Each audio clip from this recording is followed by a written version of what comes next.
Good morning and welcome to chapel. Let's begin with the hymn.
Legend has it that the famous scientist Nikola Tesla was once called in to act as a consultant for Henry Ford to fix some broken machinery in his car factory. The regular engineers were baffled, and as Tesla walked around the machine, he marked a single chalk cross on the side of it and told them that the faulty part was directly behind it. When Ford queried the bill of $10,000, Tesla replied with an itemised breakdown of his charges. For placing a chalk cross on the machine, just $1. For knowing where to place the cross, $9,999. Knowledge is a wonderful thing. To some extent, human life is defined by our unending search for knowledge.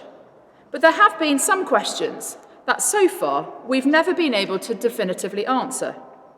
Where do we come from? What is our purpose? What happens when we die?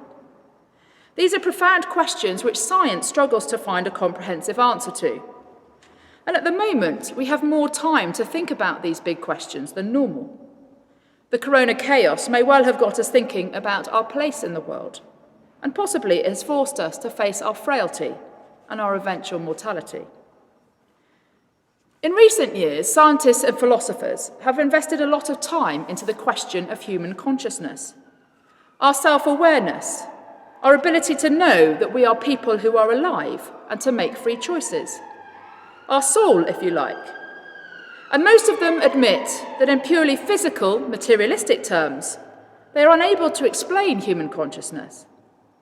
Francis Crick, one of the Nobel Prize-winning scientists that uncovered the structure of DNA, said this: "There's no easy way of explaining consciousness in terms of known science. How can you explain the redness of red in terms of physics and chemistry?"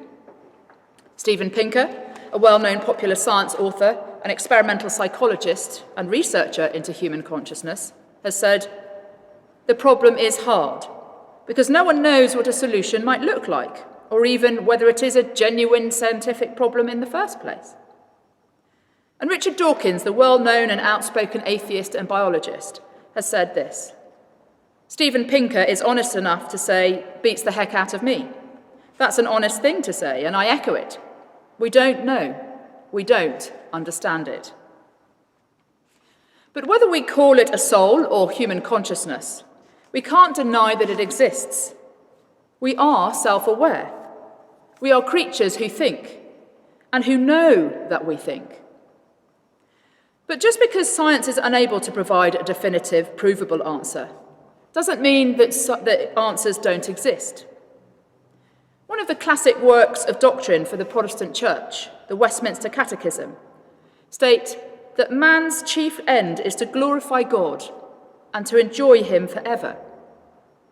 That is to say, humanity's purpose, and the purpose of every individual, is to live their lives for God and to find lasting fulfillment with him.